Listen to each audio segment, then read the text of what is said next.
So today is December 6th, it's Friday, and I've just gotten up, I showered, I was thinking, I think I want to try my hand at a reading vlog. So here we are. I'm in my apartment, my roommate's out, I'm going to make myself some breakfast, and then I think I'm going to sit down and read. I'm currently listening to Loki. Oh, I can't remember what it's called, but the Loki book by Mackenzi, and I'm almost done the audiobook. By the time I'm done making breakfast and eating it and that, I should be done that. So that's a a lovely start to my weekend reading vlog.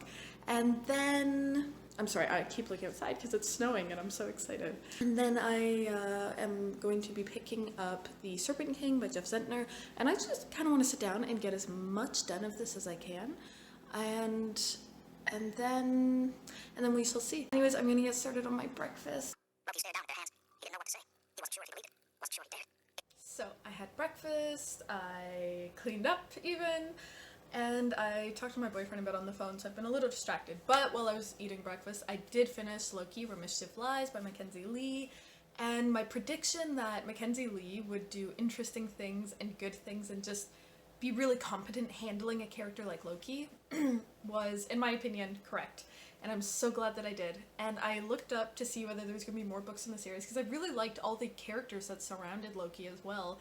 And I was hoping we'd get to see more of them, but it doesn't look like that's going to be the case. But that's not the end of Mackenzi Lee's journey into Marvel YA novels. It seems that there's going to be 2 other books following, I don't know if it's been announced which characters, but I was just looking up on Goodreads.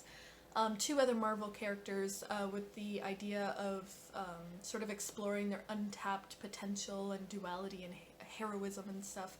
And considering how well she handled Loki, I think I could definitely see checking out whatever the other 2 books are, no matter which characters she ends up doing, because it was so much fun, and I loved the supporting characters so much. Like, she built such a great team or cast of people around Loki, and captured the characters that we do know, like Odin and Loki obviously, and Thor, really well, and then introduced new ones, mixing them together with such, I don't know, it was good.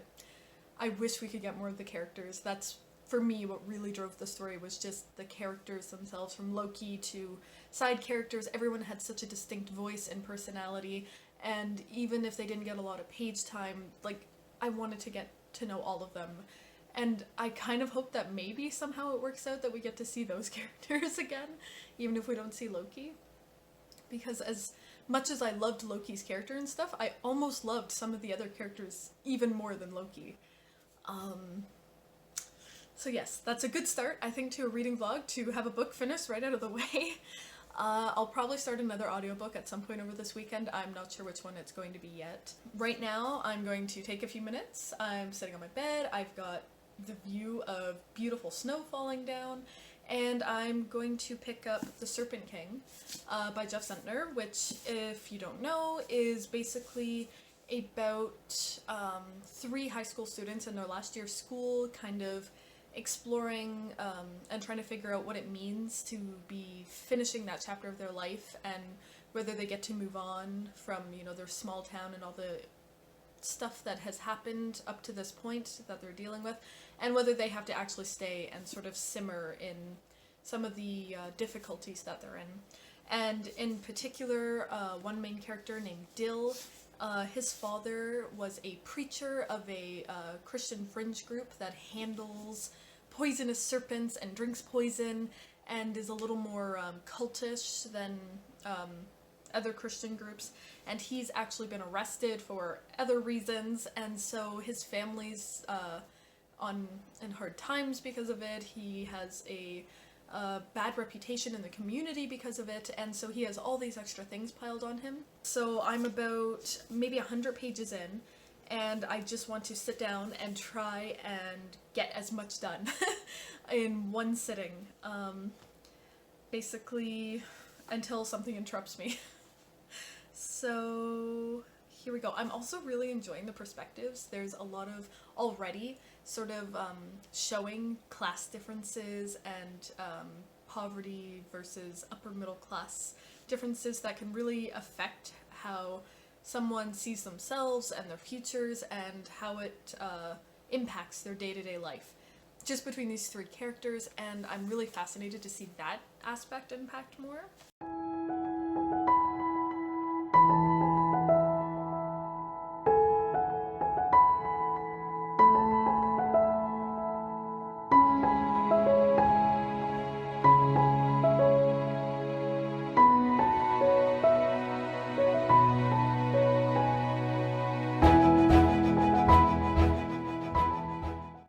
There's a character in this book named Travis, and he has the beginnings of an online romance brewing, and I really hope it ends well for him.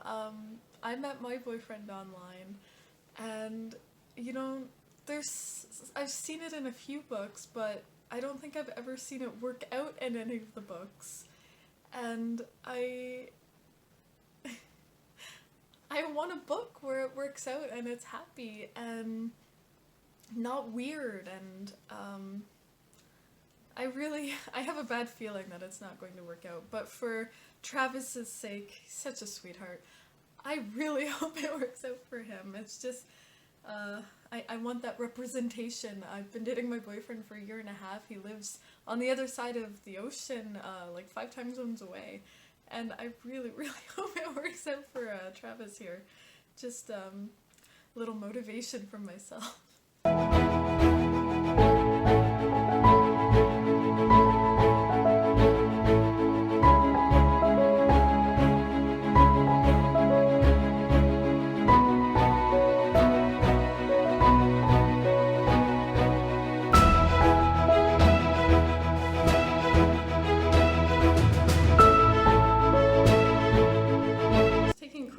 And making some tea. I haven't actually made any tea with my French press yet, so I'm very excited to be trying that. I got these Christmas teas last year for Christmas from David's Tea, and since it's a nice snowy day today, like it's actually just so idyllic right now, I thought I'd try Snow Day, and I didn't even look and see what the ingredients were before I tried it, but there's like actual chocolate chips in here and snowflake sprinkles, so I'm so amused right now.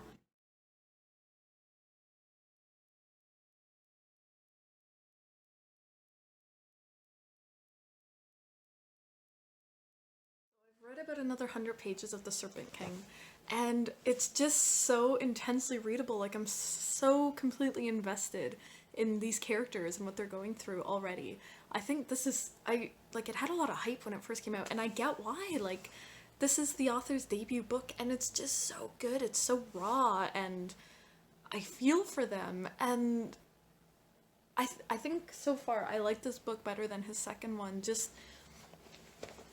I don't know, although it's been a couple years since I've read that too, and he just captures something about people, about pain and grief and loss and struggling with things, and it's certainly not the happiest book, but I think there's like a glimmer of hope just waiting to be snagged and held on to. Happy that this character had this thing happen for him. And I thought it was going in a different direction. I was super excited in regards to the online relationship, but there's still just a little under half of the book left. So hopefully there is a happy ending for that relationship, or a happy beginning, shall we say. Just for my own sake, because I'm personally invested in that one subplot. So I read a little bit more of the book, but I ended up taking a break because I wanted to sort out the ingredients I'm going to need to buy for all the baking I want to do. One of my favorite things about like the holidays is having an excuse to bake, and I haven't really baked much since moving into this apartment, so I'm extra excited to do that. So I have all the recipes sorted that I want to do now. I am baking some stuff for work next week, so I get to test out one of the recipes early, and then everything else. And what I was going to say is, the rest of my day is probably going to be spent talking to Tam, who is calling me right now. So I'm gonna go. So I've been talking with my boyfriend for the last couple hours, and he's gone to eat with his family, and I'm going to get food, but I have to go to the grocery store first. I'm eating out today. I just wanted to stop and say that I haven't gotten any more reading done since earlier. Currently actually starting another audiobook called, I believe it's called Crown of Feathers by Nicki Preto, and I don't know if I'm mispronouncing that, I'll have to look it up. I just know it's a fantasy book about a phoenix rider and animal magic, and I think about sisters. I think the only reason this book was really on my radar initially was I heard that the author was actually from not too far away from me, which I thought was really cool. And I've been in a bit of a fantasy mood lately, so I'm intrigued to start this book and see how it goes. It sounds interesting. I'm like 5 minutes into it, and there's already a pretty cool setup for this fantasy world. And I don't think I've ever read a book about people who can control animals as their magic. They call them like animages or something like that. And I don't know, that seems pretty cool. I'm down for that. I'm in for that. So anyways, yeah, grocery shopping, food, probably not going to read much more tonight, but I'll listen to the audiobook while I'm driving. I think I'll actually bring my headphones and listen to it while I'm shopping too. And that is probably all I'm going to get done tonight. Friday had a really strong start, and it sort of fizzled out throughout the day. Hopefully I can get some more reading in tomorrow. I'm going down to Toronto, I'm going to a Christmas market, and I have to stop at IKEA to grab something, so hopefully I can squeeze something in there.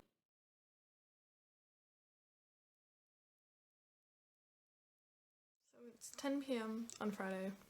I fell asleep talking to my boyfriend, but I'm awake right now, and I don't feel like I'm going to sleep just yet. I'm thinking I'm going to pick up the Serpent King and just read it until I fall asleep.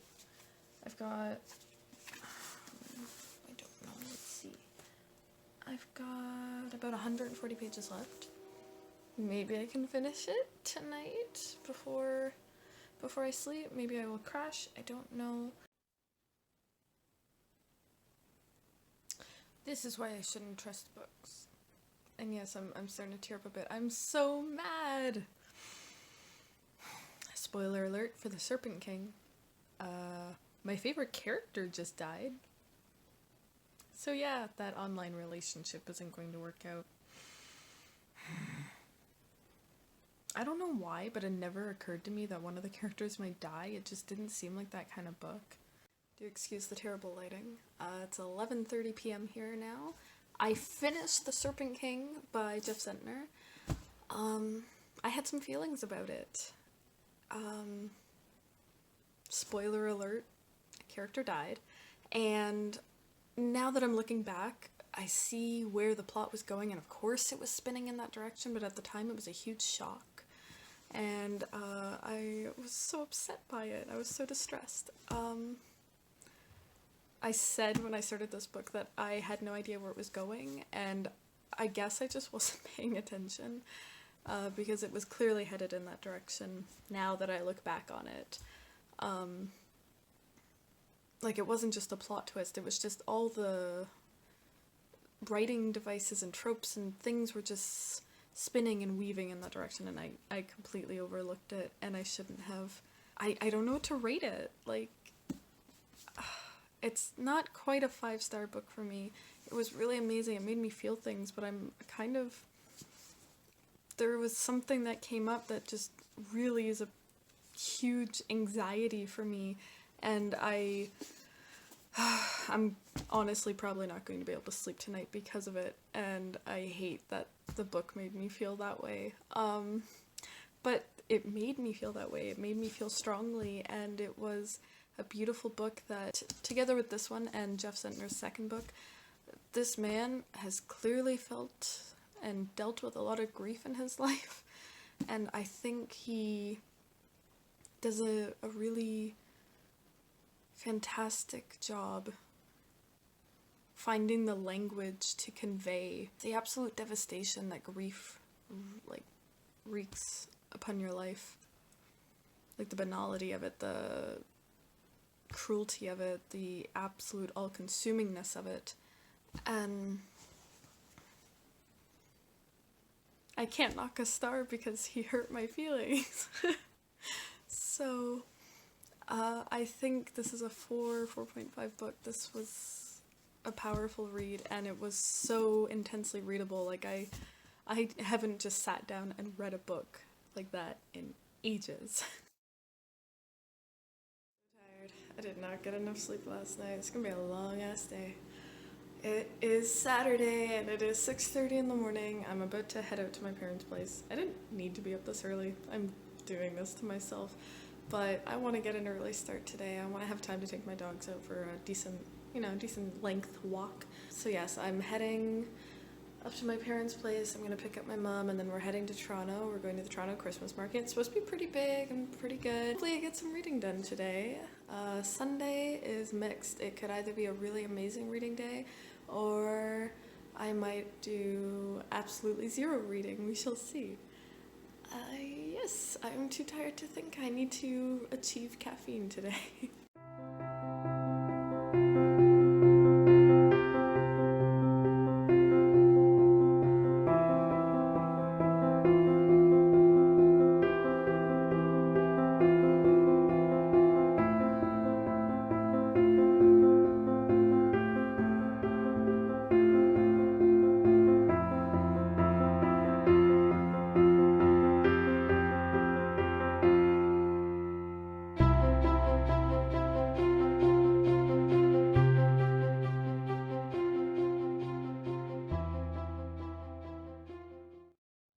Car. Mom went into the bank. It's going well. I took the dogs out and we played in the snow and it was great, and I listened to I'm drawing a blank. She's already coming back. I listened to my audiobook on the drive to my parents' place, and I'm really liking the book so far. We're actually getting so many more perspectives than I thought. I just was surprised none of that was in the description, but I'm intrigued. The book took a turn I wasn't expecting. And I really, really hope that it keeps being this good, because I'm having so much fun with it. And I think the second book's out soon, or it's already out recently. Yeah, so we are going to the Christmas market in Toronto, and I'm all dressed up all nice and cozy.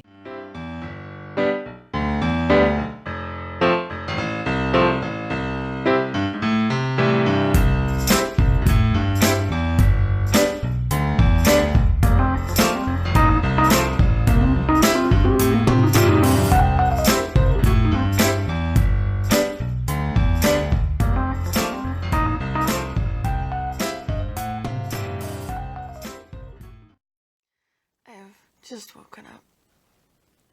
Okay, so I didn't get any more reading done yesterday. I was out all day and into the night, and when I came home I was so exhausted I pretty much crashed right away. But I did get my birthday present from my parents, and they got me Ninth House by Lee Bardugo, which is all the way over there, so I'm not gonna go pick it up. And I'm very excited about that book, so yay. And I think I might have some time to read today, so I'm going to pick up that book. Tell me again how a crush should feel, I think is the title. And I'm going to see how far I can get today. Now that I'm a little more awake, I have some caffeine in my system. Yesterday I listened to the audiobook Crown of Feathers for my drive to my parents' place and my drive back from there. And through all that, I actually got about a quarter way into the book. I didn't think I'd gotten that far, so I'm satisfied with that progress. I'm really enjoying it so far. It's so much fun, and I'm only a quarter of the way into it. Like, I'm suspending. It's not the heaviest fantasy, but it has so much potential to be so amazing. And I'm loving the Phoenix aspect of it and the animage magic. It's just something I've never experienced before, and it's so fun to just learn more and more about this world. And then besides that, I am hoping, now that I actually have the book next to me, I am hoping to make a good chunk into Tell Me Again How a Crush Should Feel by Sara Farizan. I've had it on my shelf forever, and I really hope I like it.